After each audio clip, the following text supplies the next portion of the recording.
Captain's log. Stardate 160110. How's everyone doing this week? I'm doing okay. I could be better. I could be worse. But hey, more of that later. Yeah.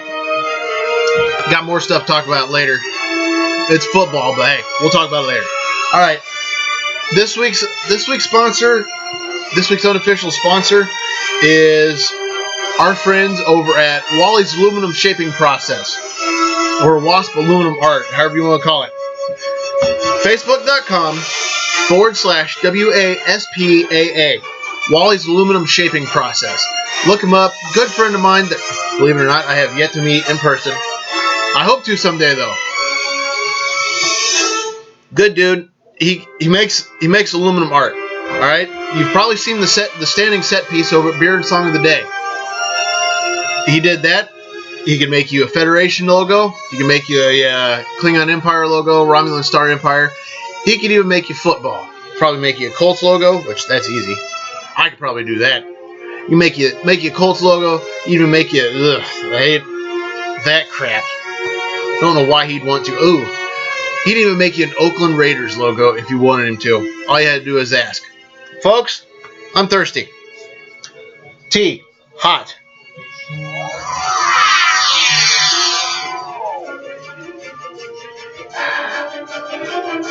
More about this later. Kapla!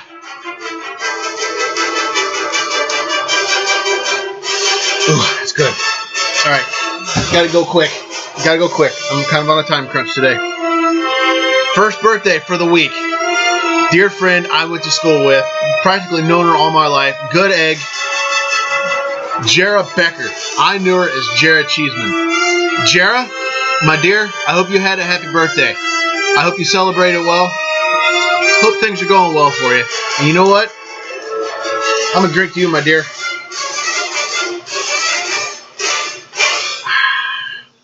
All right, next on the list. This gal I met in a Star Trek group. I have yet to meet her in person, though. Lucy Shavar Palmer. Lucy, my dear, how are you? I hope things are going. I hope things are going better for you. I hope you're doing all right. Hope this finds you well. And you know what, Lucy?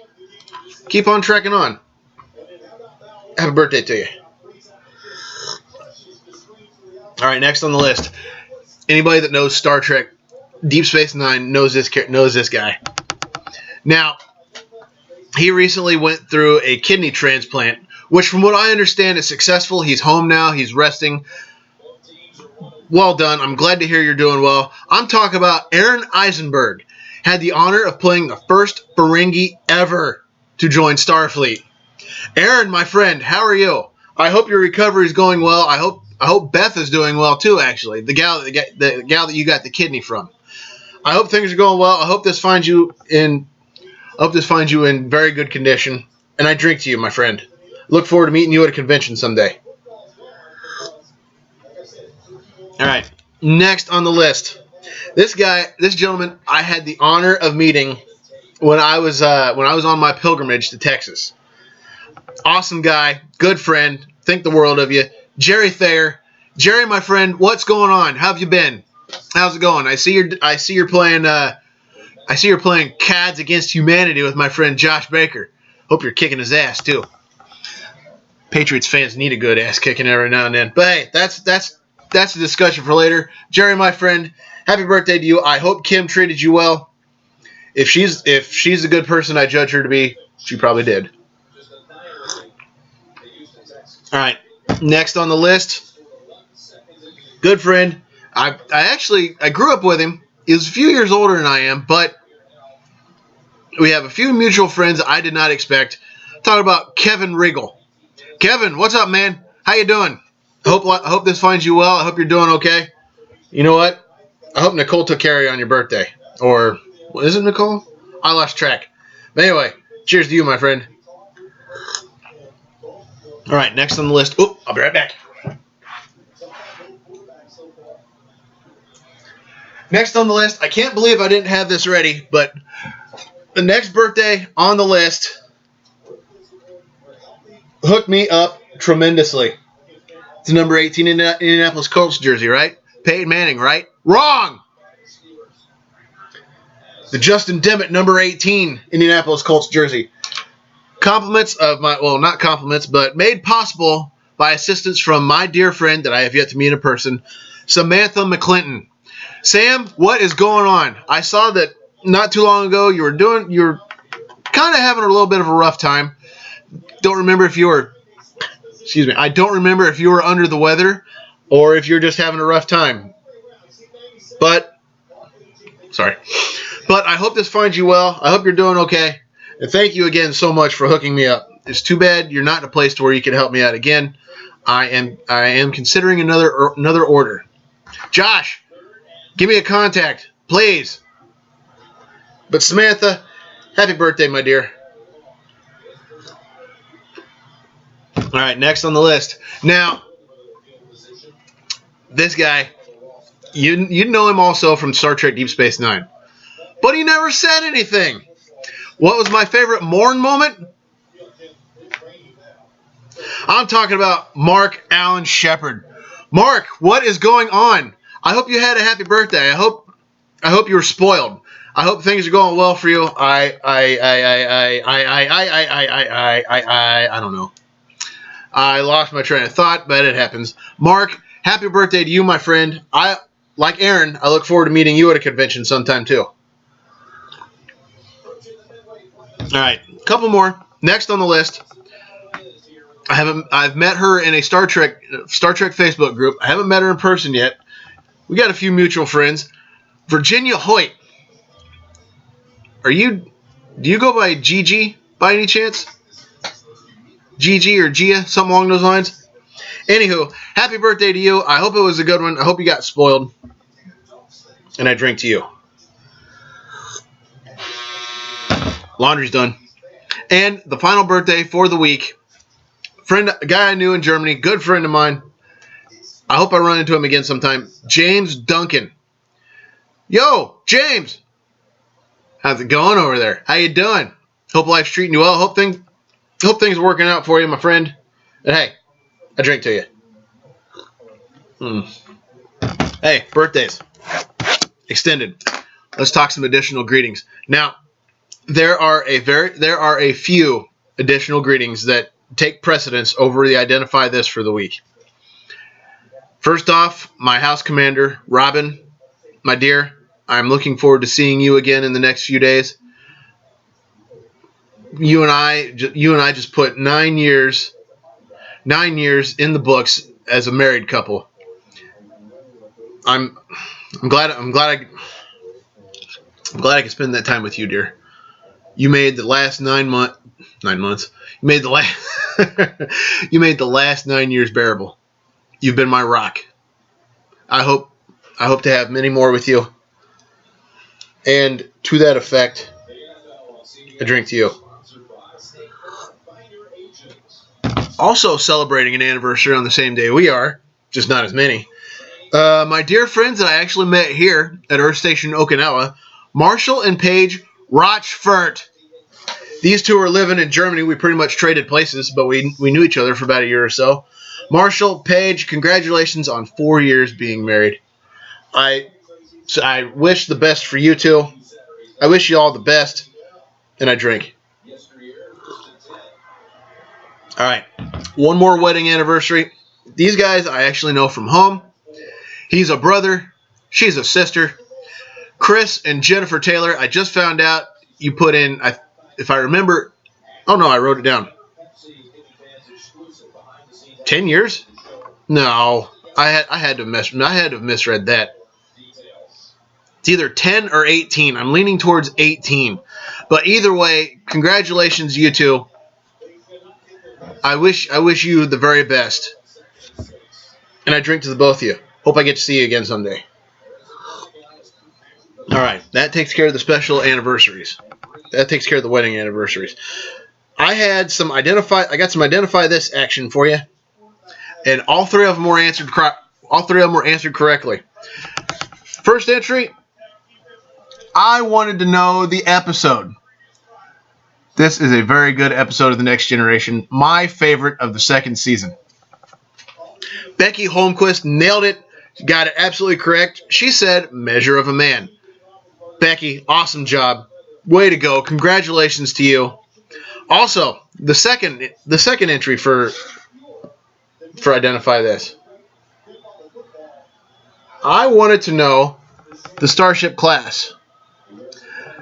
Now, I actually have 2 greetings I need to give to this one. The first one, Robert Mills, you nailed it. That is a Constellation class Starship. However, I also have to give some love to Alexander Phillips. He said that we would have no idea how many times autocorrect wanted to change that to constipation. Sorry, I had to. I told him I would. I found that humorous. I'll go along with that. Congratulations, Rob. You nailed it right on the head. And the final one. I wanted to know what the decoration is. If you look closely right here, you can see it. That is the Christopher Pike Medal of Valor. And James Bowden got it. The new name to prosper, James Bowden. You got it. Congratulations to all of you. I give you all the prosper salute, as well as to the couple celebrating marriage anniversaries. I also give you the prosper salute, and I drink to you all. All right, folks. Additional greetings have been extended. So there's only one more thing to talk about right now before we move on to the rest of Trek. Football, folks. It is wild card weekend in the NFL. And as always, it would not be me if I didn't talk football without having my picks ready. I have the Pittsburgh-Cincinnati game on right now. It is still scoreless with less than 6.5 minutes to go in the first half.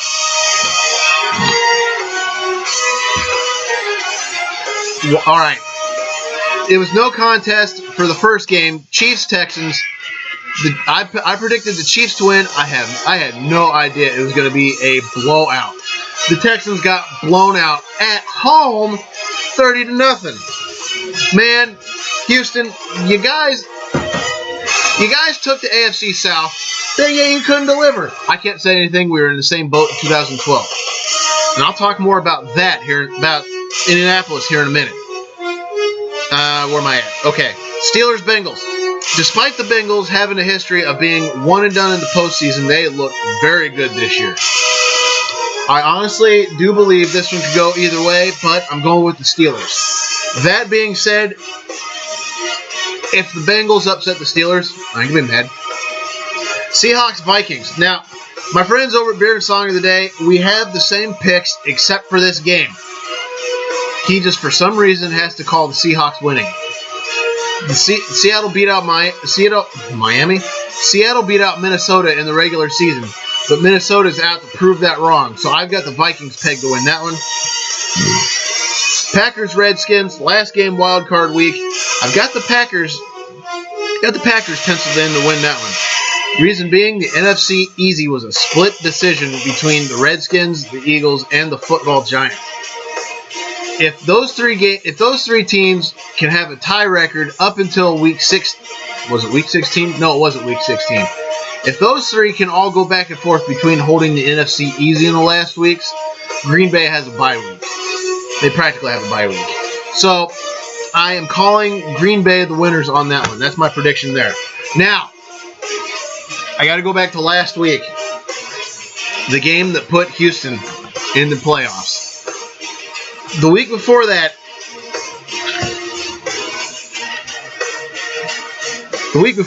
the experts had stated there needed to be quite a few things that needed to happen.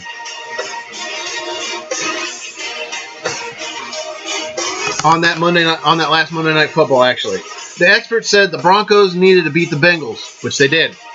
They also said the Colts needed to beat the Titans, which they did.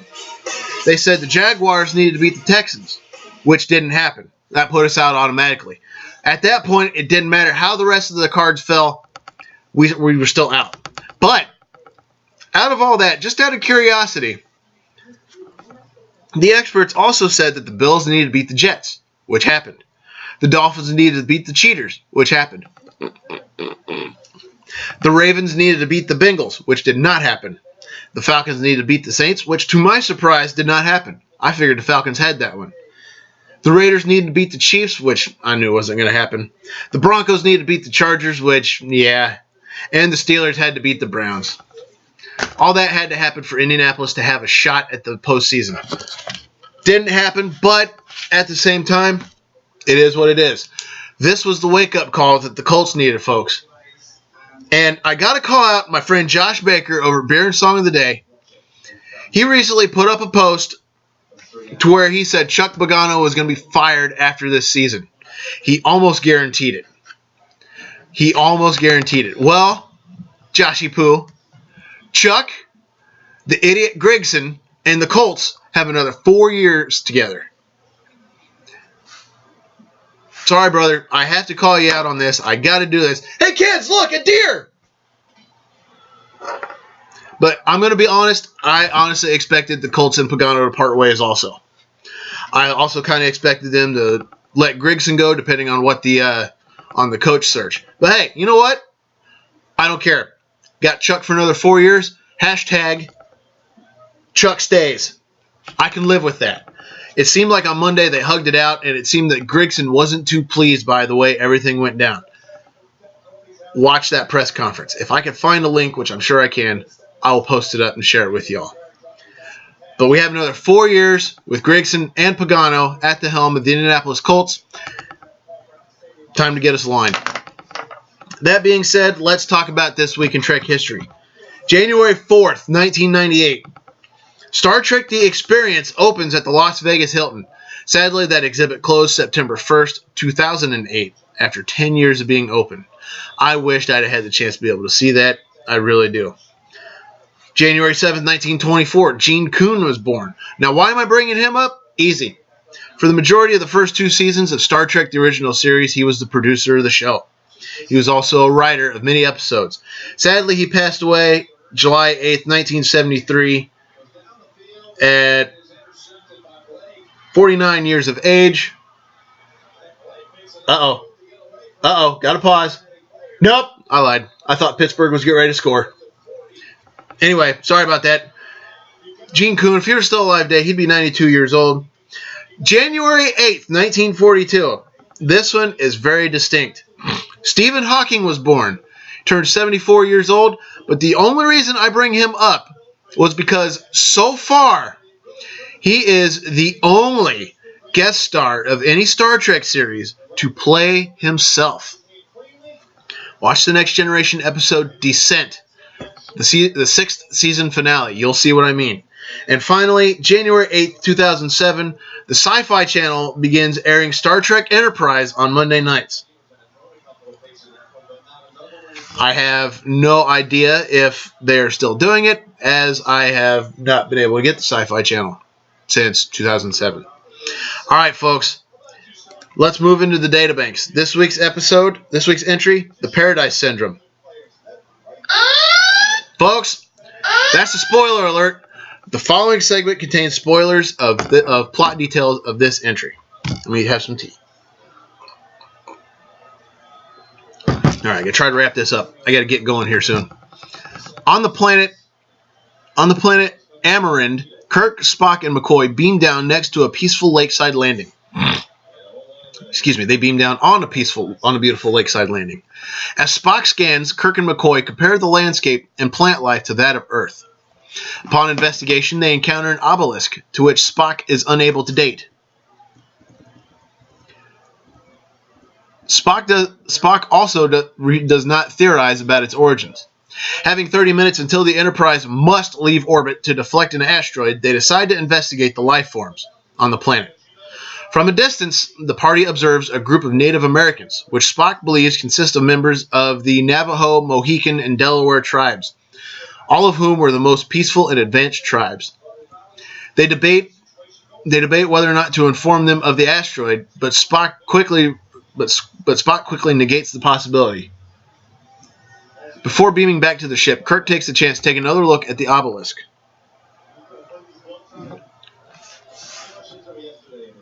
After examining the language on the obelisk, Kirk contacts the ship, suddenly falling into a hidden compartment in the obelisk. When attempting to stand up, Kirk activates a series of controls sending electric pulses through his body. Just 1 second.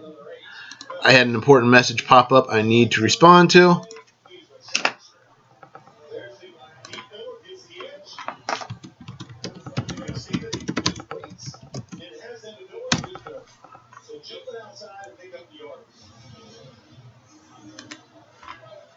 Ah, crap. It's not going to work. Alright, so sending electric pulses through his body. Spock contacts the Enterprise to prepare for transport. McCoy and Spock further debate the asteroid. Here we go.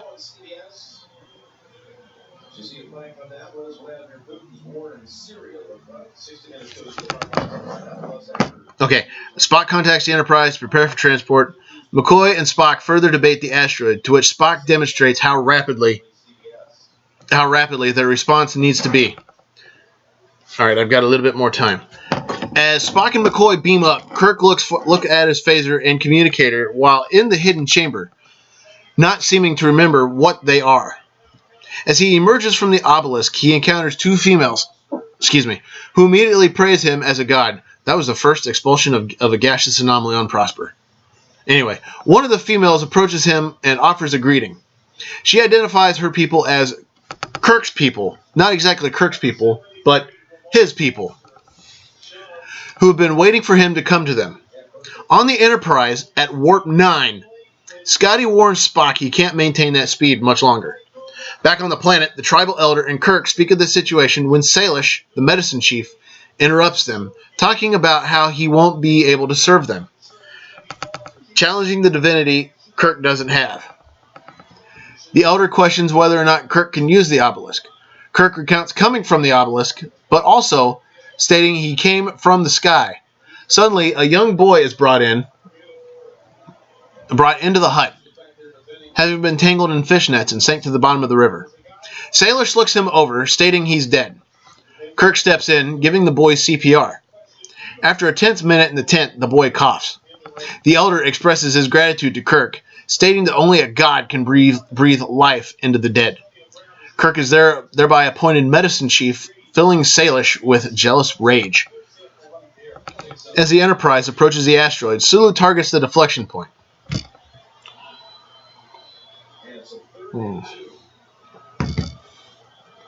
Spock orders full power, which Scotty says will fry the engines.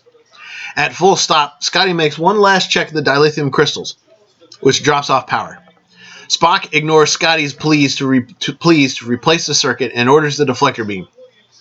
Angle of deflection isn't enough. Spock orders a course ahead of the asteroid in an attempt to get far enough ahead and use their phasers to destroy it. Back on the planet, Miramani, the High Priestess, is attending to Kirk's needs when Salish approaches. He's reminded that Kirk is medicine chief, and that according to tradition, she and Kirk are to be joined. She returns to Kirk with a change of local clothes and watches as he finishes working on a lamp.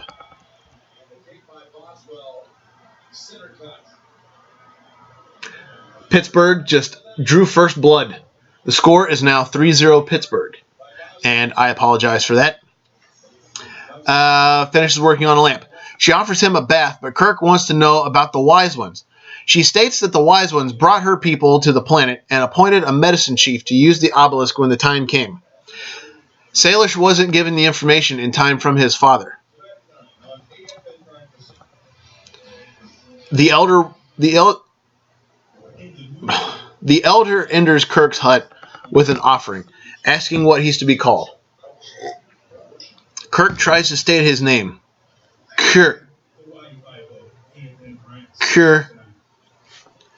Which the elder kind of takes and understands as Kurok.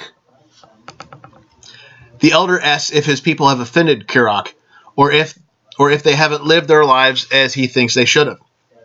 Kurok states that nothing is wrong with their people. He also states he feels happy and at peace, a feeling he doesn't remember having before. Kurok doubts he can save them, wanting time to remember things. On the Enterprise, Chekhov pinpoints the asteroid's weakest point. Spock orders phasers targeted on that point and states they'll fire as long as Scotty can maintain power. As the ship fires phasers, Scotty mourns the loss of the ship's engines from being taxed heavily. Back on the planet, Miramani awakens Kirk from a nap, stating the ritual joining cloak is finished, asking to name a joining date. Kirk agrees, which brings joy to her. They will be married the next day. Back on the ship, Scotty reports the ship can operate on impulse power and that the only way the warp drive can be repaired is at a starbase. McCoy orders Spock to get some rest as the ship returns to the planet in 59 days, with the asteroid only 4 hours behind as he studies the obelisk. On the planet, the joining is about to commence as the bride and groom prepare. However, en route, Kirk is accosted by Salish, who cuts Kirk's hand and draws blood. Salish gloats about having drawn blood, believing before that moment that Kirk was a god. Well, kind of half believing it. He vows to disprove Kirk's deity status as Kirk leaves to be joined to Miramani.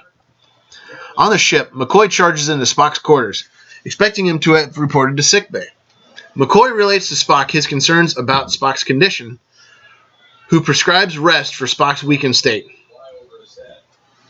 Spock lays down on his bed for a moment as McCoy leaves, but once he's gone, Spock returns to his desk to continue his work. Back on the planet, Kirk chases Miramani around the settlement. Once he catches her, they kiss, and he reveals that he's happy, but still having the dreams about being Captain Kirk. In an attempt to relax him further, she says she has a gift for him. Excuse me. As she brings him a swaddling board, stating she's carrying his child, Kirk explains how he plans to build an irrigation system to improve the water supply and grow more food. Suddenly, a storm picks up. Went too far. Suddenly, a storm picks up, and Miramani takes a look outside the hut. She states that it's time for Kirk to go to the temple to save their people. Kirk states he doesn't know how to get inside the temple. The tribal elder pleads with Kirk to go to the temple, who reluctantly agrees. As he approaches the obelisk, he pounds on the writing, shouting at the storm as Salish watches with satisfaction. On the ship, McCoy enters Spock's quarters, who is plucking the strings on his Vulcan harp. The symbols are musical notes, which correspond to an alphabet. The obelisk was left on the planet by a race known as the Preservers. The obelisk is an energy deflector that's malfunctioned. On the planet, Salish leads a mob that starts to stone Kirk. Miramani pleads with him to leave Kirk alone, who joins her husband in front of the obelisk. As Spock and McCoy beam down, the mob disperses, and they examine them. Spock calls for Nurse Chapel in an emergency surgical kit. Kirk calls out for his wife as Chapel transports down and Miramani awakens. Sulu calls down and reports a 65-minute safety margin on the planet. Excuse me. Spock mind melds with Kirk in an attempt to bring Kirk back to the surface. After a tense moment, McCoy snaps Spock out of the meld, and Kirk has his mind back. Kirk and Spock discuss the obelisk and how to get inside. Kirk orders McCoy to care for Miramani while he and Spock figure out a way to get inside. Kirk calls the ship again, which opens the obelisk. Kirk orders Scotty out of orbit in 20 minutes if nothing happens. Inside, Spock manages to activate the deflector, which pushes the asteroid away from the planet. Kirk arrives back at Miramani's hut to find Miramani dying. He embraces her one last time as she and their unborn child passes. Kind of a sad ending for that one. But hey, not everything can be happy. Alright folks, let us move into the databanks if my terminal will catch up. There we go. Alrighty. The original title for this episode was The Paleface. Although not mentioned on screen, the planet in this episode, according to the script, was called Amirinde, as I stated. Several months pass over the time of this episode, making it by far the longest time period in a single episode of the original series.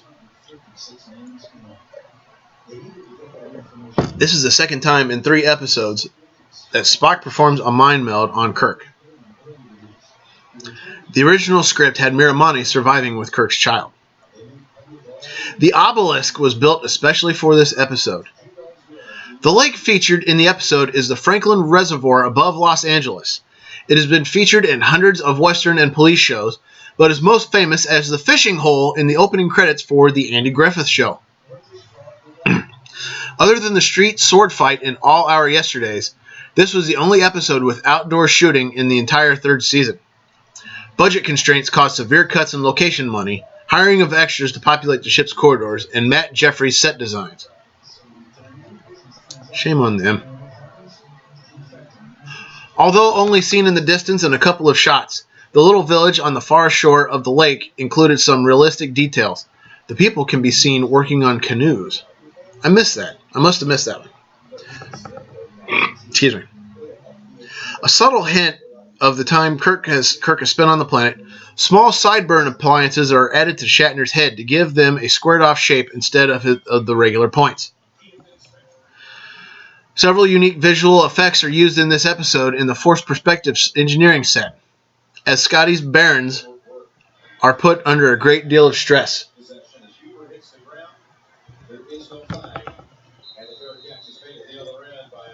Only in this episode do we see the ship firing its gold deflector beam.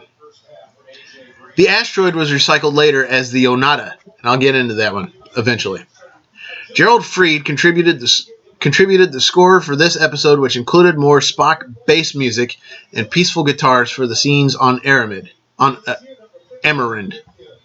Uhura is not on the bridge in this episode, but stock footage from And the Children Shall Lead places her there for a moment. Budget constraints, I tell you what. During the first attempt to deflect the asteroid, a rare top shot of the Enterprise is shown, first used in The Changeling. John Linsmith had previously appeared as the helmsman in Charlie X. The outfits worn by the Native American people included headbands and decorations woven with glass seed beads. These really are used by Native Americans, but were originally a trade item brought by Europeans.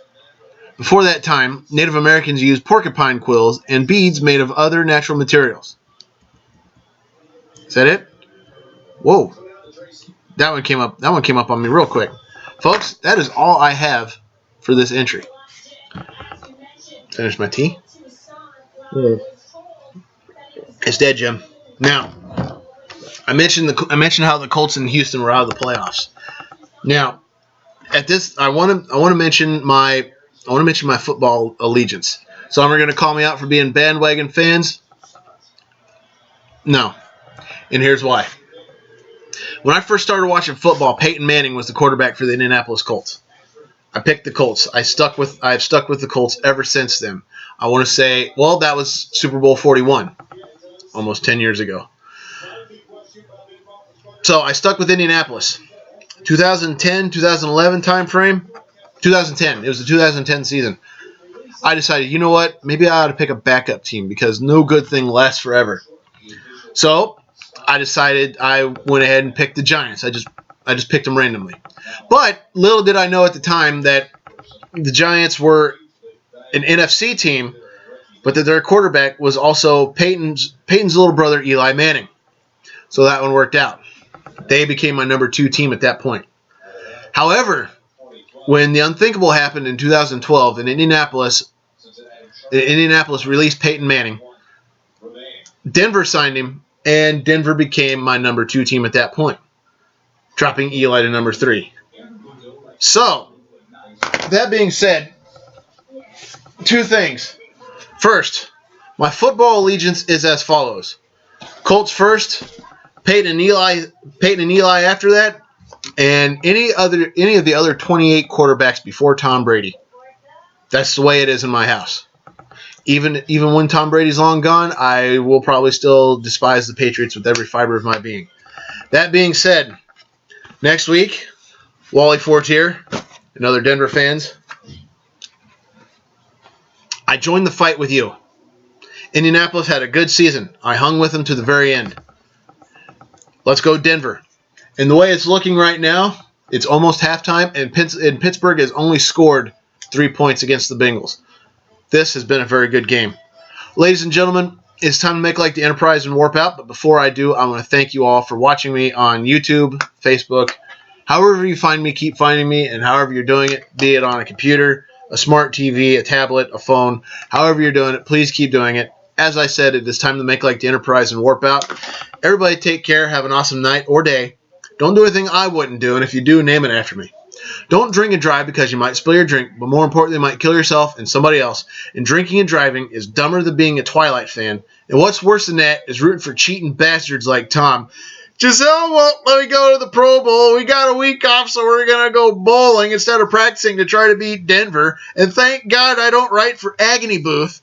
Brady. Men slapping women, racism, animal abuse, fake friends, people who watch on bets, or anyone who is a member of, supports, or defends ISIS, Agony Booth, or the Westboro Baptist Church, who tried to picket Leonard Nimoy's funeral but couldn't find it. Things like that are highly illogical, and I will not make time for them. Ladies and gentlemen, as always, I wish you all live long and prosper.